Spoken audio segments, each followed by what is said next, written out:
What's up everyone and welcome back to another video. Today we're going to see how to add Outlook email to your iPhone. So firstly, unlock your iPhone and open the Settings app. Scroll down and tap on Mail, then tap Accounts. Tap Add Account, then select Outlook.com from the list of email providers.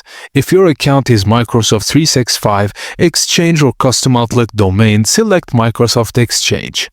Type your email address and password, then tap Next and wait for Mail to verify your account. After verification, you can choose which item to sync with your phone, like Mail, Contacts, Calendars, Reminders. Toggle on or off according to your preference, then tap Save.